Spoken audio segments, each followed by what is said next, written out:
Ages நண்பர்கள் எல்லாருக்கும் வணக்கம். இன்றைக்கி வந்து நம்ம என்ன பார்க்கலான்னு பார்த்தீங்கன்னா, நமக்கு டிஎன்பிசி சயின்ஸில் பெட்ரோலிய பொருட்கள் அப்படின்னு சொல்லிட்டு ஒரு டாபிக் இருக்கும். அந்த டாப்பிக்கில் வந்து இதுக்கு முன்னாடி டிஎன்பிசி எக்ஸாம்ஸில் ரீசெண்ட் டைம்ஸில் வந்து என்ன மாதிரி கொஷின்ஸில் வந்து கேட்டிருக்காங்க அப்படின்னு சொல்லிட்டு நான் ப்ரீவியஸ் இயர் கொஷின்ஸ் வந்து எடுத்து வச்சுருக்கேன்.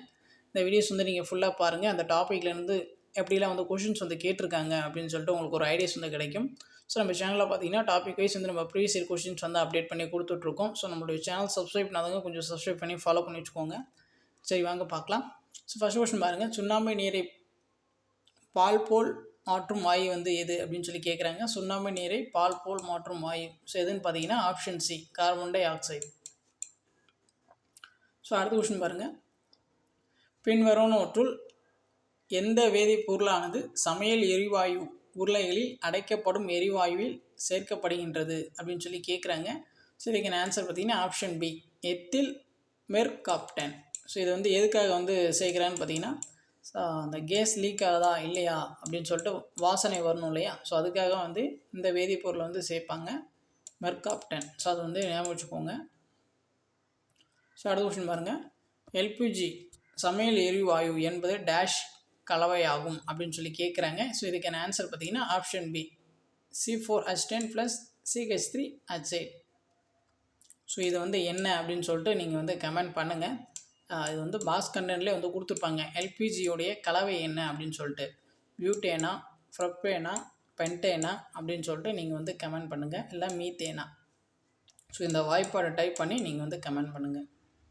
ஸோ அடுத்த கொஸ்டின் பாருங்கள், ஸோ இந்திய அணுக்கரு ஆற்றல் திட்டம் படி 3இல் டேஷை எதிர்கால எரிபொருளாக பயன்படுத்த திட்டமிடப்பட்டுள்ளது அப்படின்னு சொல்லி கேட்குறாங்க. ஸோ இதுக்கான ஆன்சர் பார்த்தீங்கன்னா ஆப்ஷன் சி, தோரியம். ஸோ அடுத்த கொஸ்டின் பாருங்கள், இந்தியாவில் எந்த மாநிலத்தில் அதிக எண்ணிக்கையில் உயிரி வாயு உற்பத்தி ஆலைகள் அமைந்துள்ளது அப்படின்னு சொல்லி கேட்குறாங்க. உயிரி வாயு உற்பத்தி ஆலைகள் அதிகமாக இருக்கிறது எந்த மாநிலத்தில்னு பார்த்தீங்கன்னா மகாராஷ்டிரா, ஆப்ஷன் டி. ஸோ அடுத்த கொஸ்டின் பாருங்கள், அருங்காட்சியகங்களில் உள்ள பழங்கால நினைவு சின்னங்களை பாதுகாக்க பயன்படும் வாயு எது அப்படின்னு சொல்லி கேட்குறாங்க. அதுக்கான ஆன்சர் பார்த்தீங்கன்னா ஆப்ஷன் பி, இயற்கை வாயு. ஸோ அடுத்த கொஸ்டின் பாருங்கள், உயர்தர கேசலின்களின் ஆக்டோன் எண் என்ன அப்படின்னு சொல்லி கேட்குறாங்க. உயர்தர கேஸ்லின் ஆக்டோன் எண், கேசோலின் இருக்கு இல்லையா, ஸோ அதோடைய ஆக்டோன் என்னன்னு கேட்குறாங்க. ஸோ 91லேருந்து 94 வரைக்கும் கேஸ்லைனுடைய ஆக்டோன் எண். ஸோ அடுத்த கொஸ்டின் பாருங்கள், 2011 எண்ணெய் இயற்கை வாயு நிறுவனம் இந்தியாவில் முதல் கழிப்பாறை வாயு இருப்பு பின்வரும் மாநிலங்களில் எந்த மாநிலத்தில் கண்டுபிடிக்கப்பட்டது அப்படின்னு சொல்லி கேட்குறாங்க. ஸோ இதுக்கான ஆன்சர் பார்த்தீங்கன்னா ஆப்ஷன் சி, மேற்கு வங்காளம்.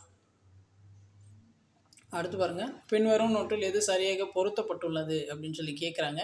ஸோ இதுக்கான ஆன்சர் பார்த்தீங்கன்னா ஆப்ஷன் பி, கேசலின் பார்த்தீங்கன்னா பெட்ரோகெமிக்கல். ஸோ அதுதான் வந்து சரி. ஸோ அடுத்த கொஸ்டின் பாருங்கள், மென்மையான வண்டல் பாறை அடுக்குகளில் துளைகளில் உள்ள வாயுவின் பெயர் என்ன? ஸோ இதுக்கான ஆன்சர் பார்த்தீங்கன்னா ஆப்ஷன் ஏ, ஷேல் வாயு.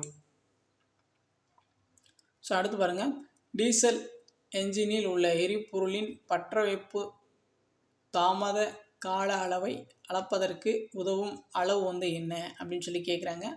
ஸோ இதுக்கான ஆன்சர் பார்த்தீங்கன்னா ஆப்ஷன் ஏ, சீட்டோன் எண்.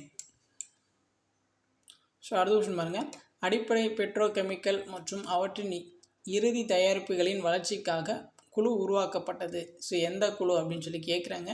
ஸோ இதுக்கான ஆன்சர் பார்த்தீங்கன்னா ஆப்ஷன் சி, டிவி கபூர் குழு. டிவி கபூர் குழு வந்து எதுக்கு அப்படின்னு சொல்லி கேட்டாங்கன்னா பெட்ரோகெமிக்கல். ஸோ அதுக்கானது தான். ஸோ அடுத்து பாருங்கள், டீசல் எரிபொருளின் பற்றவைப்பு தரத்தை டேஷ் எண்ணாக வெளிப்படுத்தலாம். ஸோ இதுக்கான ஆன்சர் பார்த்தீங்கன்னா ஆப்ஷன் பி, சீட்டோன். ஸோ டீசல் பார்த்தீங்கன்னா சீட்டோனு, பெட்ரோலுக்கு வந்து ஆக்டோனு, அது வந்து பார்த்துக்கோங்க. அடுத்து பாருங்கள், உயிரி வாயுவை பற்றிய பின்வரும் கூற்றுகளில் எது உண்மை அப்படின்னு சொல்லி கேட்குறாங்க. உயிரி வாயு என்பது மாசுபடுத்தாத மற்றும் புதுப்பிக்கத்தக்க ஆற்றல் ஆகும், அது வந்து சரி. ஸோ ரெண்டாவது பாருங்கள், இது ஆக்சிஜன் முன்னிலையில் கழிவுகளை செரிமானம் செய்வதன் மூலம் உற்பத்தி செய்யப்படுகிறது, அது வந்து தப்பு. இது சமையல் எரிபொருளாக பயன்படுகிறது, மூணாவது வந்து சரி. 1, 3 மட்டும் சரி, ஆப்ஷன் பி. அடுத்து பாருங்கள், பின்வரும் பெட்ரோலிய விளைபொருளில் எது துரு தடுப்பான் செயற்கை பொருளாக செயல்படுகிறது? ஸோ இதுக்கான ஆன்சர் பார்த்தீங்கன்னா ஆப்ஷன் பி, அமினோ ஆல்கைல் பாஸ்பேட்டுகள், ஆப்ஷன் பி. ஸோ அவ்வளோதான் வந்து இந்த டாப்பிக்லேருந்து ரீசெண்ட் டைம்ஸில் கேட்ட கொஷின்ஸ் எல்லாமே வந்து கொடுத்தாச்சு.